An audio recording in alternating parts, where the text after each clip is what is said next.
Yesterday, a certain Republican minority whip made a statement that Armageddon is coming. I would like to read a statement in response to that. Watch out, Representative Boehner! Armageddon is coming! That's right! The armies have all gathered, and they are just waiting to clash on the hill of Megiddo, made famous by the book of Revelation and commonly known as Armageddon. All the armies around the globe are gathered for the final battle prophesied by John on the Isle of Patmos. Russia to the north, China to the west, Egypt and Ethiopia to the south, and from the sea there will come the beast, the great sea monster, Leviathan, from the pit of Abaddon, to lead them all with one goal in mind, the end of the world. Yes, it's going to happen today! That is, only if the health care bill passes.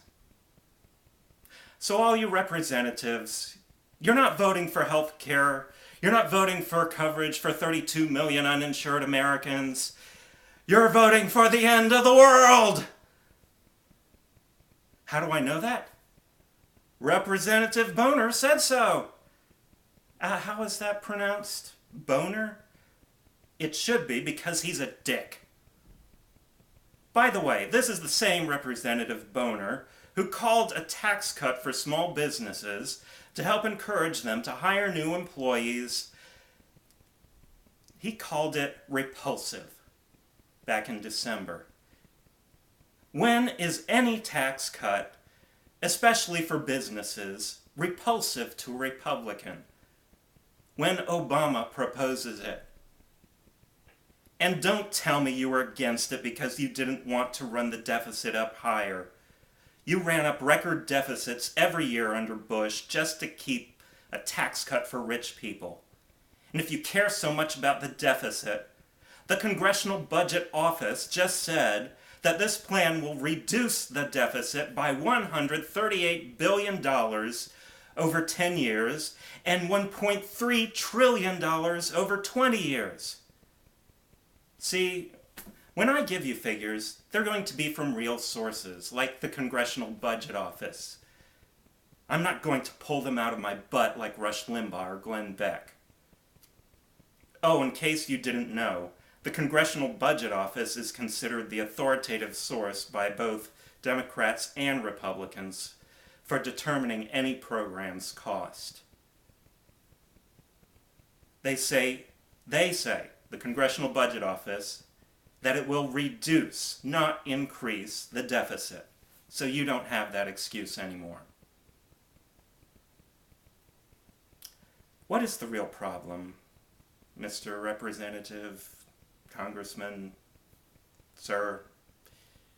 Are you like the protesters on Capitol Hill yesterday who shouted racial epithets and spat in the face of black congressmen? You just can't get over the fact that we, the people, elected a black president? Or you know that attacking a black president will play well to your constituents? What's that? Did I cross a line? Did I call you a racist? Oh yes, you're not one of those protesters. You never spat in anyone's face or used racial epithets. But your inflammatory rhetoric keeps encouraging that kind of behavior. These are people who think Armageddon is coming because we have a black president, even before the health bill came up. The health bill is just one more excuse to vent their hatred. Don't pretend for one moment that you are representing me or the American people by voting against this bill. So, according to Representative Boehner, I'm threatening you with the end of the world because I want insurance I can afford and that covers my pre-existing conditions.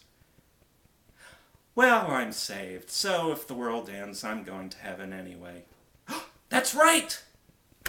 There are some evangelical born-again Christians like myself that are in favor of the bill, who are liberal and who voted for Obama. You know, there are some things in the bill I'm not happy with, and I'll talk about that later.